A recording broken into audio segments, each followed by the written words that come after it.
This is the moment we've all been waiting for the thousands in attendance and the millions watching around the world. Let's get ready to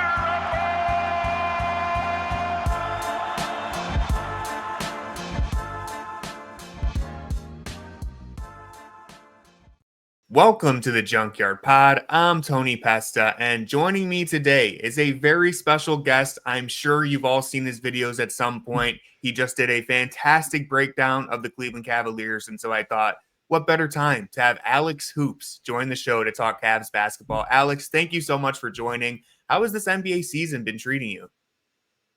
It's been good. I feel like there's a lot of just a lot of good storylines. I feel like, coming into the season, a lot of people kind of thought Boston's still the team to beat, and now Boston's kind of showing some cracks here and there, and we've got Cleveland, that's a really good story. We've got OKC, which, depending on, who you're talking to, some people think it's a great story, some people hate it.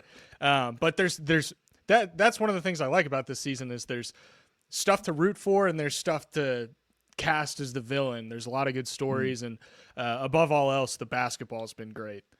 Some people might say otherwise, but in my opinion, the basketball has been great.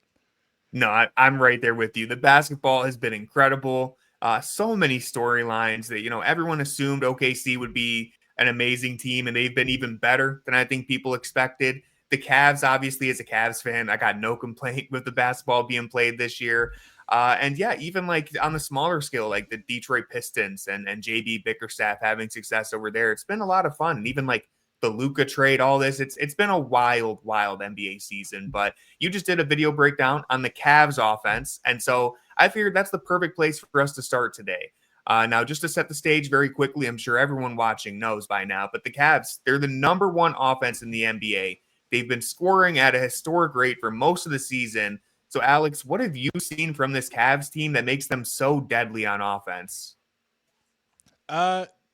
Honestly, you talk about shooting, everyone gets hung up on three-point shooting in today's NBA. But for the Cavs, I feel like the three-point shooting is great. It might be the best in the league right now. Last I checked, they were one or two. To me, that is a byproduct of, yes, you have to have the shooters who can make the shots, but to me, the three-point shooting is a byproduct of how they have built this team around Darius Garland, around Donovan Mitchell, around Evan Mobley, around Jarrett Allen, and all of the stuff that those guys do to generate open looks. And this is where I think a lot of people get hung up on the discussion of three-point shooting. They see the end result of the possession. They're like, oh, the last four possessions have ended in an open three, and they're like, why are they only taking threes? And it's like, well, it's not really about that. You should look at how the open three was generated, because there is where I think you'll learn a lot. You'll figure out a lot about how a team operates. And for Cleveland, I said it in this video that I recently posted, they are running some of the most interesting offense in the entire NBA right now in terms of how, they've got Donovan Mitchell and Darius Garland who can break guys down off the dribble. They can get to the paint pretty much whenever they want. Darius Garland's one of the most aesthetically pleasing ball handlers in the entire league. But also it's like, oh, they're having Max Strus get the ball off flare screens and run pick and rolls with Jarrett Allen. And Max Strus is making some really good passes. And it's like they're using players in ways that I think a lot of people didn't anticipate them using them. Well, to be fair, last year I did say Max Strus was kind of an underrated passer in terms of the two-man game with Jarrett Allen. I looked at the assist network between Strus and Allen last year, and they were one of the most frequent duos in terms of generating offense last year. And I just think that their offense as a whole, you watch them play and you're going to find something to enjoy about how they play basketball. Yeah, I think you hit on a fantastic point in your video where you kind of mentioned, as far as the three-point shooting goes, they're not just playing the math game. This isn't, the Boston Celtics shooting 53s a game because that's just, they're trying to game the system. this Cavs team, there's layers to this offense, right? And it's not to say that Boston doesn't have layers. They're obviously a great offense too, but even the Max Strus point that you hit on. When we got Max Strus, everyone kind of assumed like, all right, this is our 3-point specialist. He's going to run around screens and shoot threes. That's all he really is. And then all of a sudden, I started looking at the film from in Miami, and I was like, he actually, him and Bam Adebayo actually have a pretty decent two-man game. And now he's coming to Cleveland where he has Jarrett Allen and Evan Mobley to play off. And right away, we saw that there was a little bit of playmaking between Strus and the bigs, and this year it's been even better. The Cavs offense in general is just, there's more motion. It's not as stagnant. It's not as predictable. In your video, you did a great job breaking down all the little like side actions that the Cavs run, just these little subtle actions to get Strus the ball with an advantage, or Garland and Mitchell playing off of each other. There's a synergy between everyone on the roster that I won't say it wasn't there before, but it was very unpolished. There was a lot of work to do, and now it's all coming together at the same time. And I want to compare this season's offense to last year for a second, just some of the ratings, because to me, the offense was always the problem that this team needed to solve before becoming like a true contender. And yeah, Kenny Atkinson, he deserves so much credit for unlocking everything, but the players themselves have come a long way too. So, and you mentioned this in your video, when you just look at the keys or the things that you want a good offense in today's NBA to do, you got to score in the paint and you got to shoot threes. So this year, the Cavs, they rank number 1 in 3-point percentage. They were 15th last year. They rank 7th in percentage at the rim. That was according to Cleaning the Glass. That's up from 18th the year before. And maybe the biggest or most underrated one, the Cavs are first in field goal percentage from the short mid-range, so 4 to 14 feet. They're first this season. They were 14th from that zone last year, and that's huge to me because the two guards, Mitchell and Garland, they are constantly being asked to beat drop coverage when they play against the better teams. And so the fact that they have just shredded opponents from the middle of the floor, to me, is really important for the big picture of this team.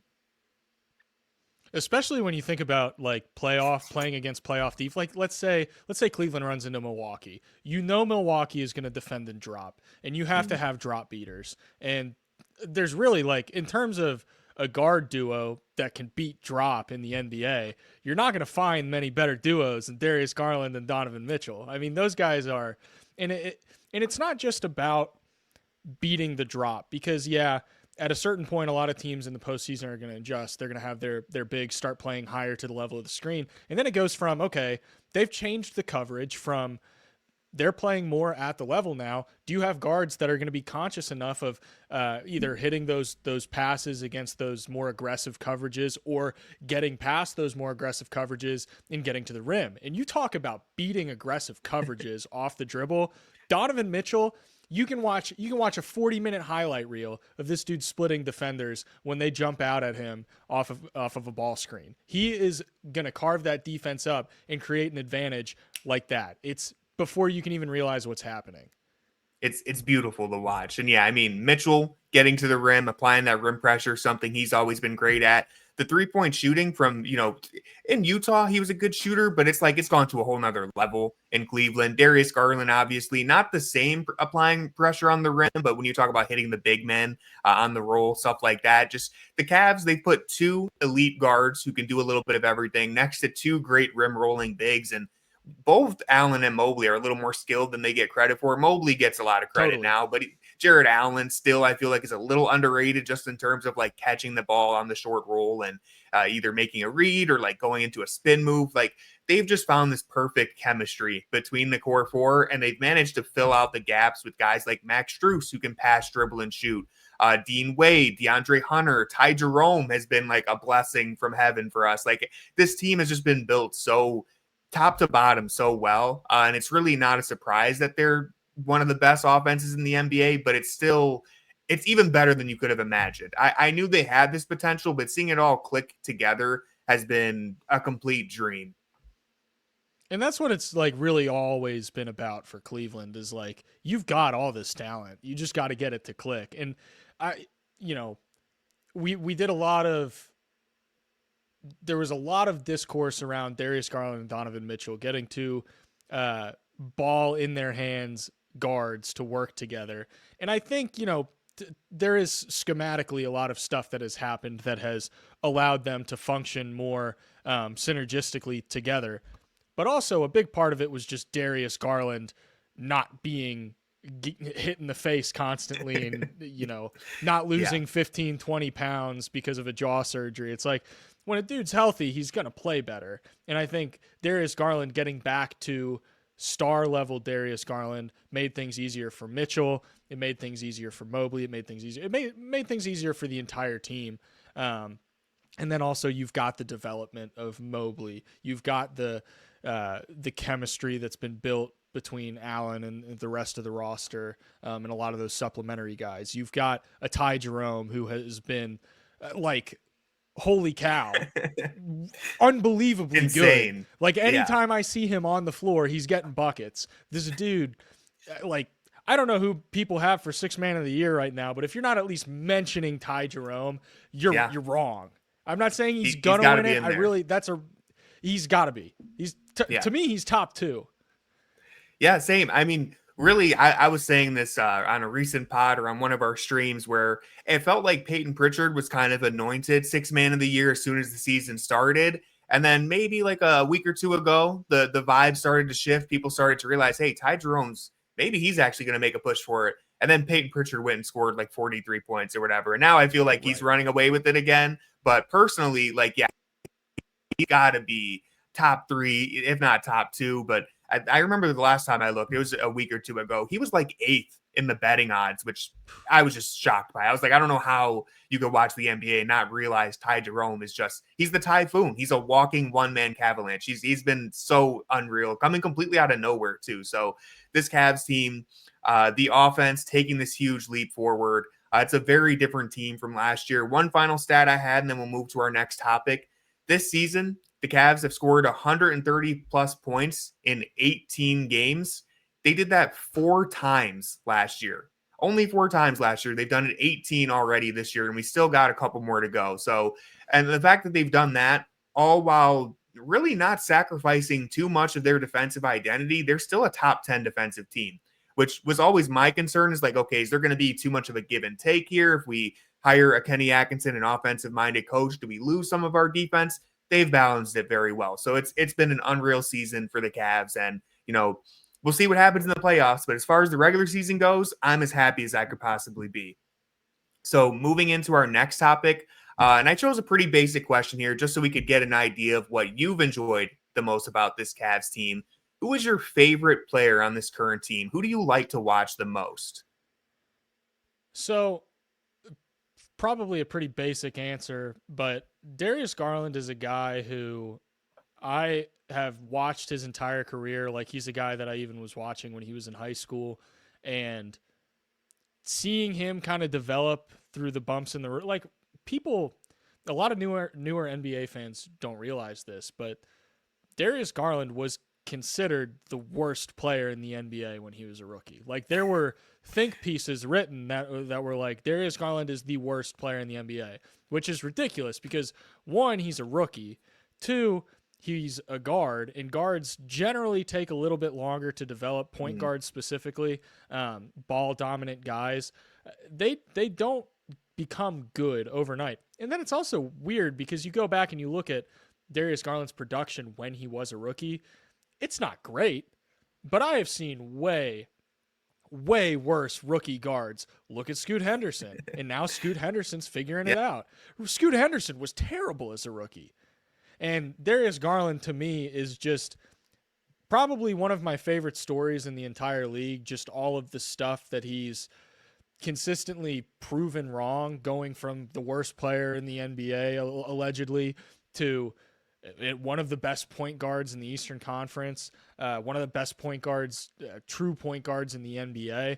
And then, you've got all the stuff that happened last year where he has jaw surgery and he's got to get his jaw wired shut and he loses 15, 20 pounds and he's getting sick and all this stuff. And it's like, everyone's ready to give up. Should we trade Garland? Should we trade Mitchell? Do we got to break up the band now? And it's like, guys, this dude hasn't even been able to play basketball for a lot of this season. He's constantly in and out of the lineup, getting hit in the face, all this stuff.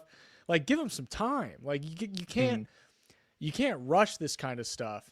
And especially when the Donovan Mitchell trade happened and all of this, questioning of, okay, a team gets a star player like Mitchell. Everyone acts like there's this super tight window that you have to win in. Like you only have him for 1 year. If you don't win after year one, he's going to New York or something like that.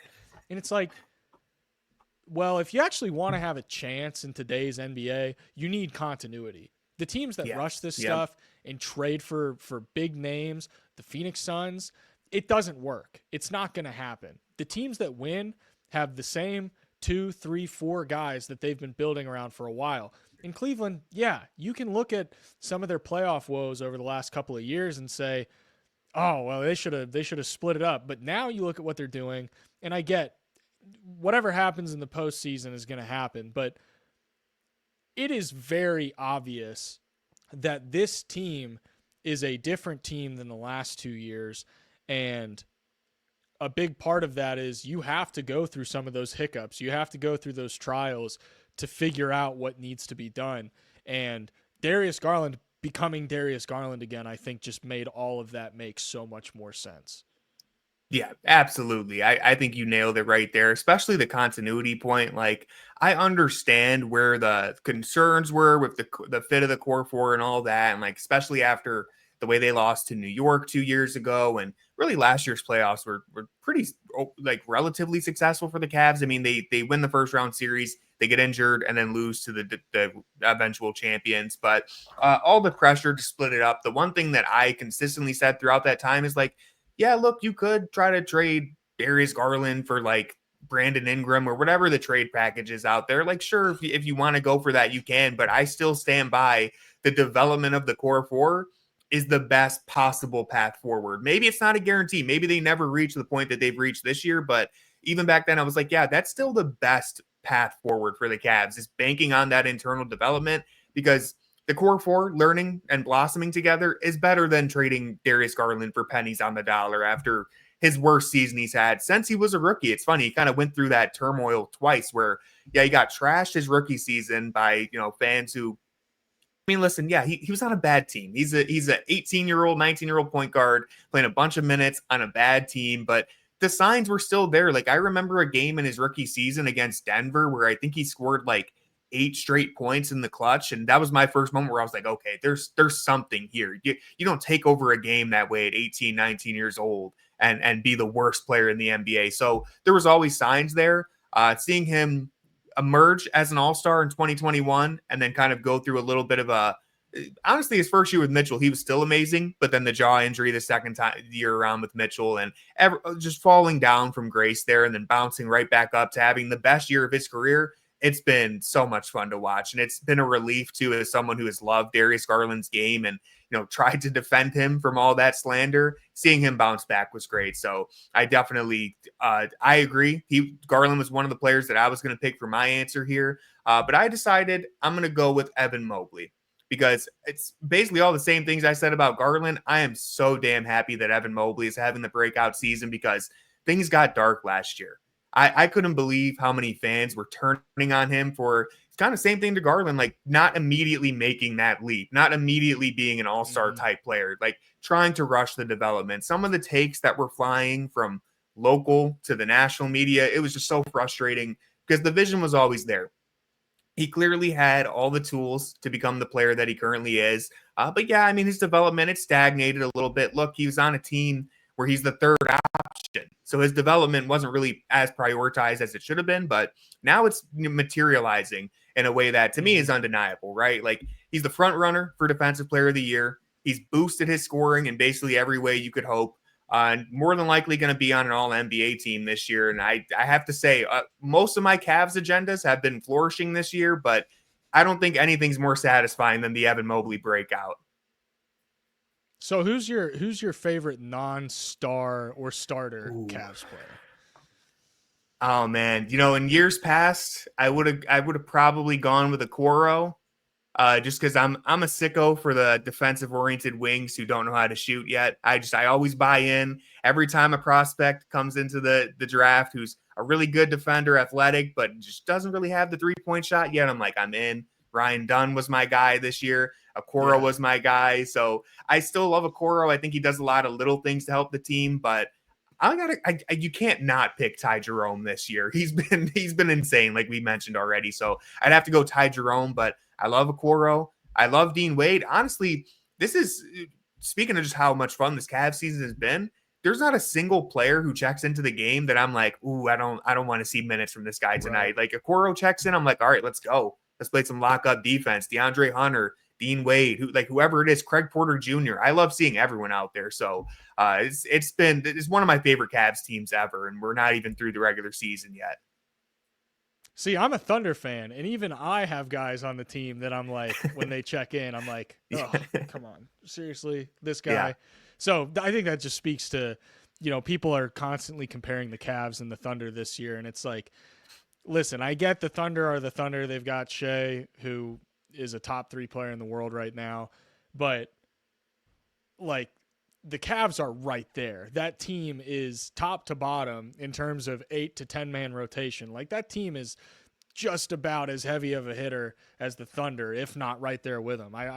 The difference in talent level, 1 through 10 on each team is very comparable in my eyes. Mm. Yeah, no, I agree. I think between Cleveland, Boston, and OKC, absolute showdown. Whatever the matchups end up being, like, it's going to be a complete bloodbath. Those teams are so complete top to bottom. They each have their vulnerabilities, but they're pretty damn near bulletproof. Like, it's just going to be electric basketball if those teams meet up. And so I think this is a good way to transition to our last topic. Obviously, there's a million good things to say about the Cavs, and I don't want to make it negative, but now that we're getting closer to playoff time, I want to hear from an outside perspective, someone who's, like you said, you're a Thunder fan. If you were looking at the Cavs, what is their biggest weakness? What are their biggest concerns in a playoff series against Boston, OKC, or just whoever? What is their biggest limitation? So let's look at, the 4 primary guys of Donovan Mitchell, Darius Garland, Evan Mobley, Jarrett Allen, and then insert 5th player there, whoever you want. Whoever you think is going to be that starter or on the floor with those guys the majority of the time. Defenses are going to look at those 4 guys. They're going to see Donovan Mitchell and they're going to see Darius Garland. They're going to say, we can't let those guys touch the ball because good things happen when those guys touch the ball. They're going to look at Evan Mobley and they're going to say, we want Evan Mobley to have to score. We want Evan Mobley to have to be aggressive. We want him to have the ball in his hands. We want him to put the ball on the floor, and we want him to be a scorer.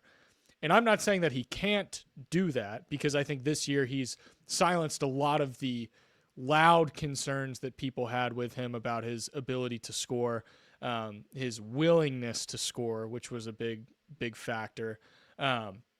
But in a playoff setting, I think that's where we're going to see this year, how much of that translates from the regular season to the playoffs when defenses are being a lot more intentional about how they're scheming this team. When Evan Mobley for 36 minutes a night is going to have to shoulder probably more of a scoring burden over the course of an entire game than he's really been super, super used to. Not saying that he hasn't gotten some of those reps this year. He's gotten plenty of them and he's been great. But over the course of a series when every minutia is being analyzed and every granularity is being factored into a defensive game plan, what does he look like? And then you also have, it's an unfortunate part of this team that has to be discussed. But it's Darius Garland has had problems in the playoffs before. It's been a thing, and an example that I use a lot with this kind of conversation when you're talking about playoff concerns, there does kind of become a point where there's plenty of excuses that you can make for a lot of guys for why they play poorly in the playoffs. Julius Randle is another good example of a guy who he's been in the playoffs a handful of times, and he's been pretty bad in all of them. But there's like injuries and stuff that you can look at, not just to himself, but to the team as a whole, where you can say, well, it's not necessarily his fault. He was hurt. The team was hurt, et cetera, et cetera. With Darius Garland, we've seen him in the playoffs before, but there's been some, for lack of a better word, there's been some excuses that you could kind of use, whether it's his injuries or the team's struggles as a whole. This year to me is like, we're going to find out if whether or not that is who Darius Garland is. We'll learn, is he a guy who falls off a little bit production-wise in the playoffs, or is he a guy who can rise to the occasion or consistently produce at his regular season level? I'm not saying that he can't. I'm not saying he is a playoff dropper. I'm saying that is what we are going to find out this year, and that's something that if you're going to point at a concern, having a primary guy like that, I'd look at Jrue Holiday as another really good example of when he was with the Bucks. You kind of realized at a certain point, this is just who Jrue Holiday is. He has really bad stretches of games in the playoffs. Like, you look at Jrue Holiday's playoff efficiency over his career, it's not very good, particularly when he was with the Bucks. Individual series, he had strong games and strong performances, but on the average is where the concerns were. So that's what I'm really looking at with Darius Garland this year is, what is he going to look like now that everything is set up for him to succeed? Yeah, and I think that's completely fair. It's a valid concern to have. I know a lot of Cavs fans are a little angsty and upset that the media or just whoever the general narratives aren't giving us like the benefit of the doubt. The reality is you have to prove things in the NBA and sports. Like, you do have to prove it. I get why Boston is getting the benefit of the doubt over us in this series. I know Cavs fans might get annoyed by that, but it's just how it works. You do have to prove things. And both points that you mentioned, the Mobley and Garland thing, kind of ties into my biggest concern, which is the simple fact that they don't have the best player in the world on their team.